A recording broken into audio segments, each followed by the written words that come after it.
नमस्कार। आज की हमारी कहानी है एक नेक हिरन। बहुत पुरानी बात है। एक विशालकाय जंगल में बहुत से पशु पक्षी रहा करते थे। उनके बीच एक रंगीला नाम का बड़ा ही नेक हिरन भी रहता था। बहुत ही मेहनती, मिलजुल के रहने वाला और सबका अच्छा चाहने वाला था। वो अपने मन, कर्म और वचन से सबका ख्याल रखता था। किसी की तबीयत खराब होने पर वहाँ हालचाल लेने के साथ साथ उसके उपचार का भी इंतजाम करता था। वो जहाँ रहता था वहाँ अपने मेहनत से चारों तरफ हरियाली फैलाता रहता था। एक बार रंगीला अचानक बीमार पड़ गया। उसे ऐसा बुखार चढ़ा कि उतरने का नाम ही नहीं ले रहा था। उसने तुरंत कुछ जड़ी बूटियां खाई, लेकिन कोई फायदा नहीं हुआ। उसकी बीमारी की खबर पूरे जंगल में फैल चुकी थी, लेकिन उसे देखने के लिए कोई भी नहीं आया। तब उसका मन ज्यादा उदास हो गया। उसे उठा नहीं जा रहा था। फिर भी वह उठकर कुछ आगे आया और उसने देखा दो हिरन उसके इलाके में आए थे। वो दोनों हिरन बड़ी बड़ी और हरी हरी घास खा रहे थे। उन्होंने जब रंगीला को देखा तो मुस्कुराने लगे और बोले, अरे रंगीला, कैसी है तुम्हारी तबीयत? हम तो तुमसे ही मिलने आए थे, तुम्हारा हालचाल जानने आए हैं। दूसरा हिरन, हाँ रंगीला, हमने सुना तुम्हारी तबीयत बहुत खराब है, हमसे रहा नहीं गया इसलिए चले आए। अब बताओ कैसी तबीयत है? रंगीला बोला, तबीयत में कोई इतना फर्क नहीं आया है, लगता है और कोई दूसरी दवा लेनी पड़ेगी। हिरन बोला, हाँ हाँ, अच्छी दवा लेना, अपना ख्याल रख, तुम आराम करो, हम चलते हैं। रंगीला मुड़कर अपने अड्डे की तरफ चला और इधर यहाँ दोनों हिरन फिर से रंगीली के इलाके की हरी घास खाने लग गए। उन दोनों में से एक हिरन बोला, इस जगह के बारे में जितना सुना था उससे भी ज्यादा अच्छा पाया है। रंगीला ने बड़ी मेहनत से ये गुलशन सजाया है। चारों तरफ हरियाली ही हरियाली है। देखकर और खाकर तबीयत हरी हो गई। कल रंगीला से मिलने के बहाने फिर आऊंगा। वहीं पर दूसरा हिरन बोलता है, मुझे रंगीला की तबीयत से क्या लेना देना, मुझे तो इस इलाके की हरी हरी घास खाना है, मैं भी तुम्हारे साथ कल आऊंगा।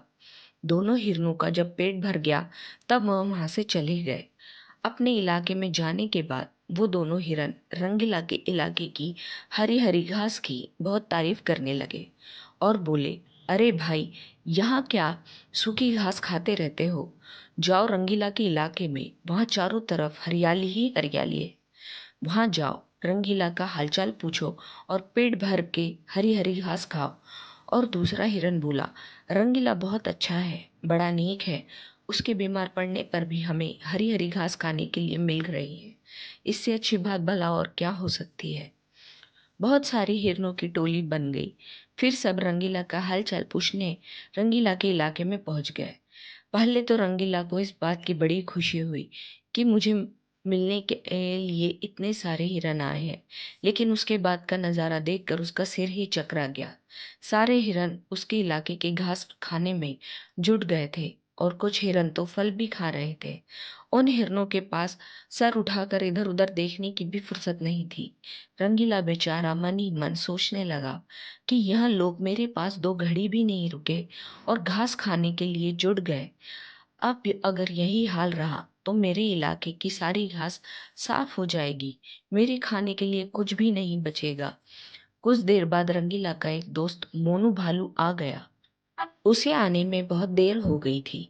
वह आते ही उससे माफी मांगता है, फिर कहता है, माफ करना मेरे दोस्त, मैं तुम्हारे लिए दवाइयों की तलाश में गया था और आने में थोड़ा लेट हो गया और मुझे बहुत दूर जाना पड़ा। दवाइयाँ तो मिल गई, लेकिन आने में देर हो गई। ये लो, तुम दवाई खा लो, जल्दी से ठीक हो जाओ। रंगीला ने दवाइयाँ खाई और उसे कुछ समय के बाद आराम मिलने लगा। उसका दोस्त मोनू उसके साथ ही रुक गया।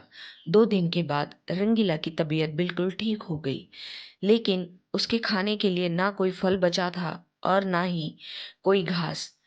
उसकी सारी मेहनत पर पानी फिर गया था। वो बहुत उदास हो गया। फिर उसका दोस्त मोनू बोला, दोस्त रंगीला, जानता हूँ यह मतलब का संसार है, ज्यादातर सब दोस्ती का दिखावा करते हैं, सब अपने फायदे की सोचते हैं। तुम चिंता मत करो, हम दोनों मिलकर फिर से गुलशन सजाएंगे।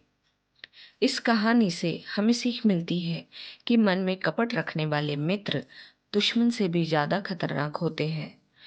आपको ये कहानी अच्छी लगी हो तो इसे लाइक, शेयर और सब्सक्राइब करें।